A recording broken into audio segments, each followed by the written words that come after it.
5টি জাতীয় চলচ্চিত্র পুরস্কার জিতেছে একটি সিনেমা, কিন্তু সেই ছবির নায়ক ঢালিউডের সুপারস্টার শাকিব খান রয়ে গেলেন পুরস্কারের বাইরে। হ্যাঁ, কথা হচ্ছে শাকিব খান অভিনীত সিনেমা প্রিয়তমা নিয়ে। এ বছরের জাতীয় চলচ্চিত্র পুরস্কারে ছবিটি 5টি বিভাগে স্বীকৃতি পেলেও ব্যক্তিগতভাবে কোনো পুরস্কার পাননি শাকিব খান।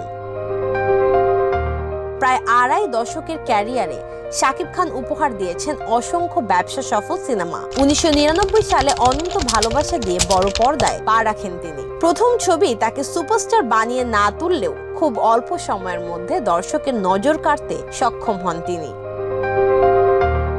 শুরুর কয়েক বছর ছিল সংগ্রামের। 1999 থেকে 2005 এই সময়টায় হাতে গোনা কিছু সিনেমাই সাফল্যের মুখ দেখে, কিন্তু 2006 সালে মুক্তি পাওয়া কোটি টাকার কাবিন বদলে দেয় পুরো দৃশ্যপট। এই সিনেমার পর থেকেই ঢালিউডে শুরু হয় শাকিব খানের একচ্ছত্র রাজত্ব।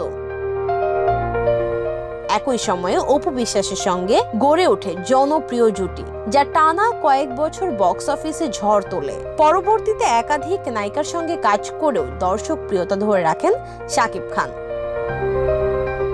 অভিনয় জীবনে এখন পর্যন্ত 4 বার জাতীয় চলচ্চিত্র পুরস্কারে শ্রেষ্ঠ অভিনেতা হয়েছেন তিনি। এবছর প্রিয়তমা ছবির জন্য সেই সংখ্যা বাড়ার সম্ভাবনাও ছিল, কিন্তু শেষ পর্যন্ত পুরস্কার এলেও তা এলো সিনেমার ঝুলিতে, নায়কের হাতে নয়।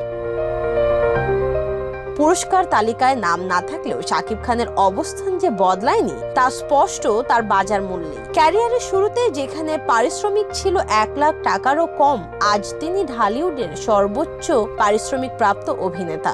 সব মিলিয়ে পুরস্কার না পেলেও আলোচনার কেন্দ্রবিন্দুতেই আছেন শাকিব খান।